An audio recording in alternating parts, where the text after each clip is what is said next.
All right, folks, welcome to Red Pill Markets. Today is March the 6th, 2020. We're looking at the futures. Futures are down less than 1%. We haven't seen that in a while. The market's been pretty volatile for like 10 days in a row, or gained or lost over 3%. So hopefully today is not one of those days where it loses more than 1%. Yesterday, the markets finished down 4% across the board. Remember, we were situated 50% 2030 target date, 50% putting them stable value. So we lost about 3/4 of a point. That was by design going into 2030 target date because I knew we wouldn't take too big of a hit. So in case this all goes crazy today, let's show you the progress that we've made over the last couple of weeks. Okay, remember the beginning of the week, we were down 4.9%. Now we are at minus 0.3%.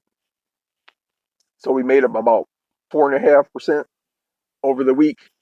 Most people can't say that. Most people might be up 2% as of today, but a lot of people are still in bad shape because the market did jump up 4 or 5% one day, and it's basically been going back and forth, losing or gaining the same amount each day. So a lot of people really haven't gained more than 2%. Very few people are in positive territory as of today. Okay, so let's compare it to the target dates.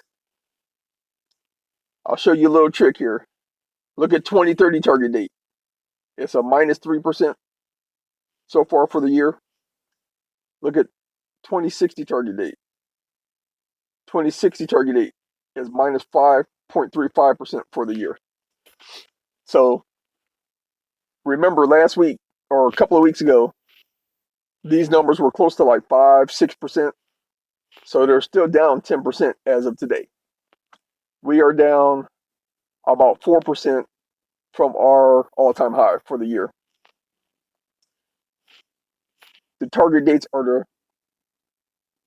pretty conservative ones too, so just keep that in mind. But you see why I choose 2030 target date, because if I think the market has a chance of losing, it only loses like 2/3 or maybe half of what the 2060 target dates lose. Stable value is doing decent. It does what it always does. Bonds are going up for now. Dodge and Cox. Dodge and Cox is still just taking a beating.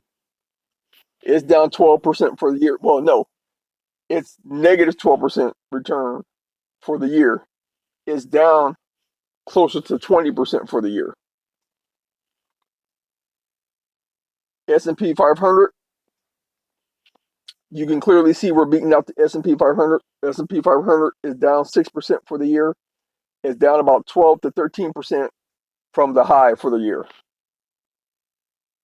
Harbor Capital, this is what I've been trying to tell you guys. For everybody who laughs saying that we move unnecessarily, we don't move unnecessarily. We move to compete with Harbor Capital. So a couple of weeks ago, Harbor Capital was close to 13%. We were at less than 4%. So that's a 9% difference. Look at it now. Harbor Capital is 0.07%. We are minus 0.23%.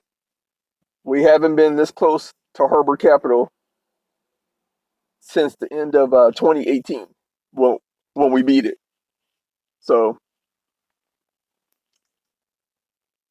SS Russell, we use SS Russell a lot for small caps.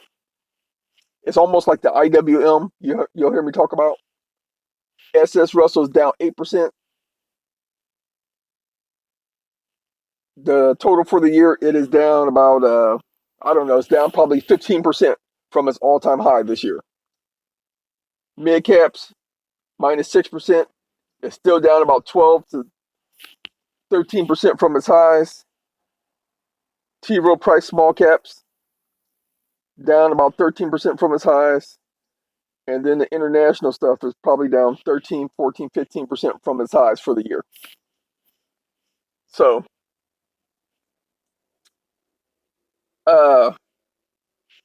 my guess for today, even though the 10-year yield is still falling, at some point, the Fed has to step in to keep the markets from panicking. Because most people aren't supposed to know about the bond market. It's supposed to be going undetected, but more and more people are getting attention to the bond market. So I'm thinking today the Fed is going to step in, get everybody some confidence, boost the markets at least 2-3% towards the end of the day, at least going into the weekend, because we had a lot of volatility this week, a lot of scares this week. So those are my thoughts. That's my reasoning behind it. Like, share, comment, and subscribe. We'll see how these turn out. Later.